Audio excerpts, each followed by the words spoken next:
মাজারে যত বেশি টাকা পয়সা দিবেন তত বেশি গাঁজাখোরদের গাঁজা কিনতে সুবিধা হবে। অনেকেই দেখি পীরের দরবারে টাকা, চাল, গরু, ছাগল ইত্যাদি নিয়ে যায় আর বলে এটাই বড় ইবাদত, এটাই নাকি কবরে যাবে। এসব দিতে অস্বীকার করলে আরো বলে ইমান নাই, কাফের। দয়া করে মাজার পূজা সম্পর্কে আলোচনা করেন। আলোচনা করার খুব বেশি সুযোগ নেই ভাই। মাজারের আশেপাশে দেখবেন বেশিরভাগ গাঞ্জুটি থাকে। অতএব এখানে যত বেশি টাকা পয়সা দিবেন তত বেশি গাঞ্জুটিদের গাঞ্জা কিনতে কি হবে। গোলাপশাহ মাজার দেখবেন যে তালা মারা থাকে, চারপাশে গ্লাস আছে, টাকা ফেলানোর সিস্টেম আছে, মাগার নেওয়ার সিস্টেম ওই চাবিওয়ালার কাছে। মনে রাখবেন, আপনি আল্লাহকে খুশি করার জন্য গরিব মানুষকে দান করবেন। ওই মাজারে দান করার কোন নির্দেশ কোরআন হাদিসে বলা হয় নাই। বরং সেখানে মানত করলে গুনাহ হবে, এটা মানত করার কোনো জায়গা না। মানত করতে হবে সঠিক এবং শুদ্ধ পদ্ধতিতে। নবী করিম সাল্লাল্লাহু আলাইহি সাল্লাম যে বলেছেন সেভাবে। মাজারে কেন দান করবেন? আমি ধরে নিলাম কবরে যিনি শায়িত আছেন এই লোকটা আল্লাহর ওলি ছিলেন, নেককার ছিলেন, বুজুর্গ ছিলেন, মানলাম। তো নেককার বুজুর্গ যদি থাকে তাহলে আপনি মাজারে টাকা দিলে কি উনি পাবে?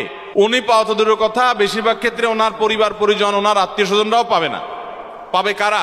ওই মাজারের যারা গামজুটি আছে তারা। তাহলে সেক্ষেত্রে কোন মুসলমান জেনে শুনে এই সমস্ত জায়গায় টাকা পয়সা দিতে পারে। আপনি দান করার জন্য টাকা খুঁজে পাচ্ছেন না, ওই মাজার থেকে বাইর হইলে রাস্তা দেখবেন বহু গরিব মানুষ দাঁড়ায় আছে, বসে আছে, আপনি তাদেরকে দান করেন। ইসলাম আমাদেরকে সেটা করতে বলেছে। ভাইরা আমার, অতএব যদি কোনো পীর সাহেব এরকম ফতোয়া দিয়ে থাকে তাহলে এটা তার বিজনেস। এটা তার কি বিজনেস। সে পীর সাহেব বলতেছে যে আমার মুরিদরা তোমরা এই সমস্ত দুনিয়া টুনিয়া সব ছেড়ে দাও, সবগুলো ছেড়ে দাও, দুনিয়াদারি ছেড়ে দাও, কারণ এটা আমার দরকার। যদি এরকম কোনো ফতোয়া কোনো পীর সাহেব দেয় যে পীর সাহেবের মাজারে টাকা না দেওয়াটাই বড় ইবাদত, তাহলে সে ভণ্ড। এ ব্যাপারে কোনো সন্দেহ। আল্লাহ তাআলা দান কোথায় করব আমাদেরকে বলেন নাই?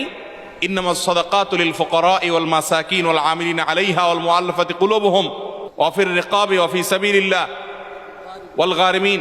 আল্লাহ রাব্বুল আলামিন সাদকার 8টা খাত বলেছেন। গরিব, ফকির, মিসকিন, পথিক, মুসাফির, আল্লাহর রাস্তায় ঋণগ্রস্ত মানুষ, 8টা খাত বলছেন। এই 8 খাতের মধ্যে ওয়াফিল মাজারাত এরকম কোনো খাত নাই।